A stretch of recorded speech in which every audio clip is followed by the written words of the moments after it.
ఆ సమయంలో 60 మంది ఆ విమానంలో ప్రయాణిస్తున్నట్టుగా తెలుస్తోంది. బ్లాక్ హాక్ హెలికాప్టర్ అది.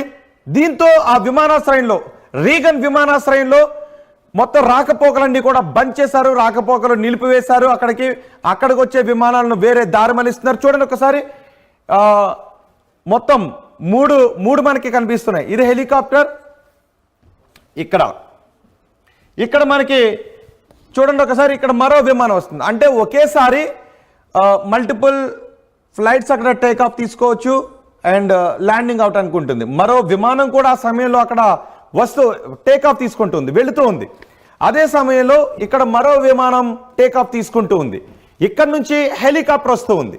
ఇక్కడ నుంచి హెలికాప్టర్ వచ్చి దీన్ని ఢీ కొట్టింది. అదే సమయంలో ఇక్కడ మరో విమానం కూడా చూస్తున్నాం, మరో విమానం కూడా ఇక్కడ టేక్ ఆఫ్ తీసుకొని వెళుతుంది. చాలా దగ్గరలోనే ఉంది. ఈ ప్రమాదం జరిగిన ప్లేస్కి ఈ విమానం చాలా దగ్గరలోనే ఉంది. అక్కడ నుంచి ఒకేసారి 2-3 విమానాలు ల్యాండ్ అవడానికి, 2-3 విమానాలు ఒకేసారి టేక్ ఆఫ్ తీసుకోవడానికి, అంటే మల్టిపుల్ రన్వేస్ అక్కడ ఉంటాయి. సో ఈ విమానం అక్కడ టేక్ ఆఫ్ తీసుకుని వెంటనే టేక్ ఆఫ్ తీసుకుంటూ ఉంది. ఇక్కడ మరో విమానం టేక్ ఆఫ్ తీసుకుంటూ ఉంటే ఒక్కసారిగా హెలికాప్టర్ విమానం గుద్దటంతో ఆ శిథిలాలన్నీ కూడా విమానం మొత్తం ఆ నదిలో పడిపోయాయి. సో అక్కడ అంత పెద్ద బ్లాస్ట్ జరిగింది కాబట్టి విమానం, హెలికాప్టర్ రెండూ కూడా పేలిపోయాయి. కాబట్టి దాదాపు ఎవరు బతికుండే అవకాశం లేదు అనేది చెప్తున్నారు. ఒక్కసారిగా నదిలోకి పడిపోయాయి. అక్కడ సహాయక చర్యలు కొనసాగుతున్నాయి. కానీ ఎందుకు అంత దగ్గరగా వచ్చింది? మరి ఏటీసీ నుంచి, గ్రౌండ్ కంట్రోల్ నుంచి అక్కడ మరో హెలికాప్టర్ వస్తుంది అన్నదాన్ని గ్రౌండ్ కంట్రోల్లో ఉన్న అధికారులు గుర్తించలేకపోయారా? నిజానికి పైలట్ ఆ సమయంలో గుర్తించి చాకచక్యంగా దాన్ని తప్పించడానికి అవకాశం ఉండదు. ఎందుకంటే అది ప్రయాణికుల విమానం, యుద్ధ విమానాలు కాదు. వెంటనే యూటర్న్ తీసుకోవటానికి, వెంటనే కిందకో పైకి వెళ్ళిపోవటానికి అవకాశం ఉండేటటువంటి సందర్భం కాదు.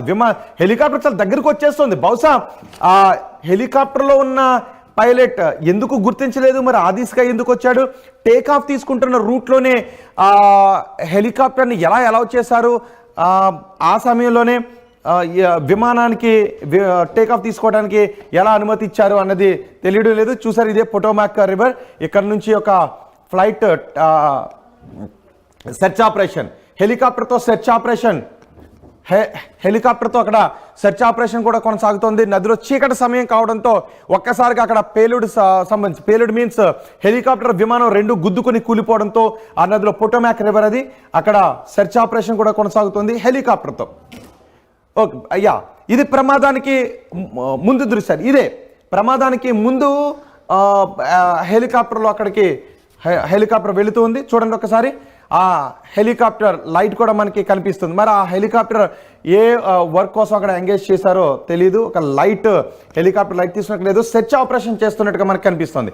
ఆ సమయంలో ఇక్కడ ఫ్లైట్ కూడా టేక్ ఆఫ్ తీసుకుంటున్న దృశ్యాలు మనకి కనిపిస్తూ ఉన్నాయి. అక్కడ చూడండి ఒకసారి, ఈ హెలికాప్టర్, ఇక్కడ విమానం టేక్ ఆఫ్ తీసుకుంటుంది.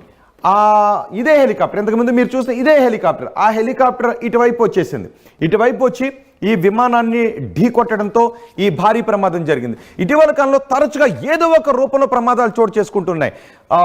టేక్ ఆఫ్ తీసుకుంటున్న సమయంలో క్రాష్ అయిపోవటమో, లేదంటే రన్వే పై నుంచి స్లిప్ అయిపోవటమో, ల్యాండింగ్ అవుతున్నప్పుడు క్రాష్ ల్యాండ్ జరగడమో, మధ్యలో టెక్నికల్ గ్లిచెస్ వచ్చి కూలిపోవడం లాంటివి. ఇప్పుడు మీరు రెండో బాక్స్లో చూస్తున్నారు కదా, అది ఇంతకు ముందు దక్షిణ సూడాన్లో ఒక ఆయిల్ కంపెనీకి చెందిన విమానం. అది ఆయిల్ కంపెనీ హైక్ చేసుకున్న విమానం కార్మికులను తీసుకుని వెళ్తూ ఉండగా టేక్ ఆఫ్ తీసుకుంటున్న సమయంలో ఆ విమానం పేలిపోయింది. ఆ విమానం క్రాష్ అయిపోయింది, తలకిందులుగా పడిపోయింది. 5X RXB రిజిస్టర్డ్ కలిగిన విమానం అది. బ్రిడ్జ్ క్రాఫ్ట్ 900D అది. చాలా ప్రమాదాలు, గతం నుంచి చాలా ప్రమాదాలు చోటు చేసుకున్నాయి. కొన్ని ప్రమాదాల్లో ఎటువంటి ప్రాణహాని జరగలేదు. ఈ ప్రమాదంలో మాత్రం 18 మంది చనిపోయారు. ఇది రెండో బాక్స్లో చూడంలో. ఈ అమెరికాలో చోటు చేసుకున్న ఈ ప్రమాదంలో ఏకంగా 60 మంది చనిపోయారు. మరి ఆ సైనిక హెలికాప్టర్లో ఎంతమంది ఉన్నారో తెలియదు. చూడండి ఒకసారి, ఇక్కడ ఒక విమానం టేక్ ఆఫ్ తీసుకుంటుంది. ఇది బహుశా ల్యాండ్ అవుతోంది అని తెలుస్తుంది. టేక్ ఆఫ్ తీసుకుంటున్నారని వార్తలు వస్తున్నాయి, కన్ఫర్మేషన్ రావాలి. కానీ ఆ సమయంలో రెండు గాల్లోనే ఉన్న సమయంలో హెలికాప్టర్ ఇక్కడ చూడండి వస్తుంది. ఇది హెలికాప్టర్ వస్తుంది, ఇక్కడ విమానం వెళ్తుంది. వచ్చిన దగ్గరికి వచ్చి ఒక్కసారిగా బ్లాస్ట్ అయింది.